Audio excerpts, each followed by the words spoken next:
voina chuan guitar lesson thar kan zir ho lenga voina kan zir ho le tur chu Maruatin Isua telve ti la sakha gitara ol samte in Perhdan kan zir ho le don ni hela hi D in kan langa asanga G atyama A minor a B minor khang ki hawa kan mango chuan strum dan hi tin kan strum leang down down down up ti kan no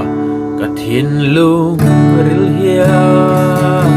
chan dir nat chord khata chena chuan voi khat chau strum te kan na yang chan sen lo zo na ya be khan dir nan ka thin lung ril hia chan tiếng ate khan voi khat kan strum nga chan sen lo zo na adong chi tiếng ate khan e ate khan mo adong chi ma se ka chui ka chang thiam lo ti khan a kan strum ngo chuan a la hi ka thiam nga in karon sa chuak le dona uluk don lo ngai thale cheu don nia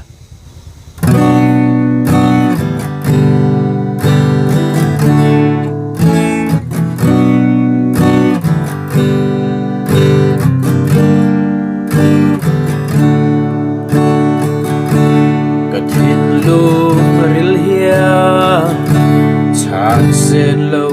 zo na adong chin ma se ka chang thiam lo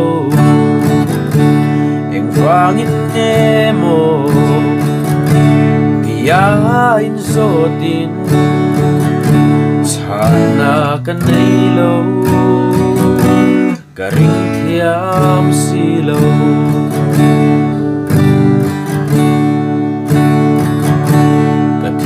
lung ril hia chan sen lo zo na adong chin ma se ka chang thiam lo eng vang in ngemo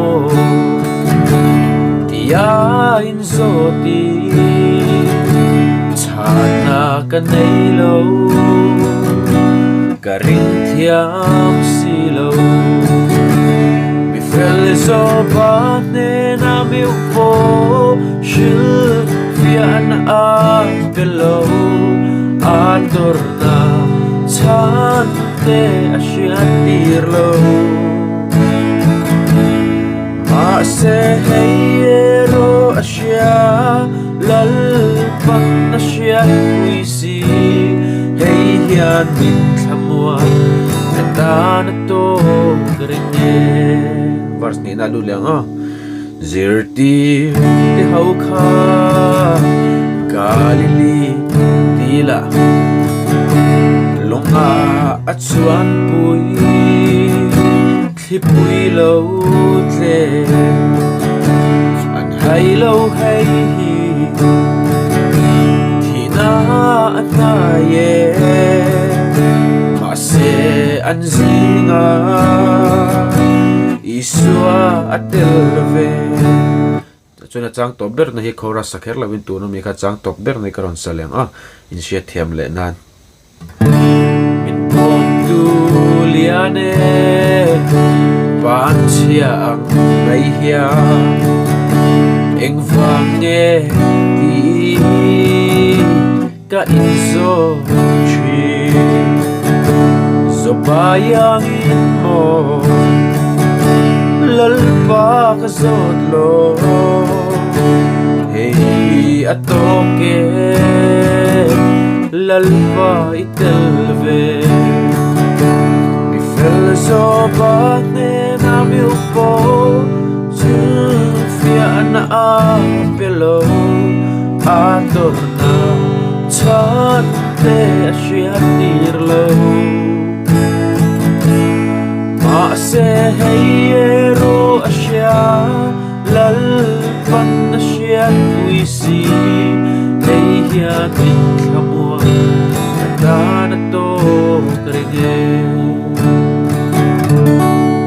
dikha na lapum pui chu chuakang a uluk do ni lo ngai thlanga thiam ngay lo tum don nia guitar lesson le peka kanin pule cheu don nia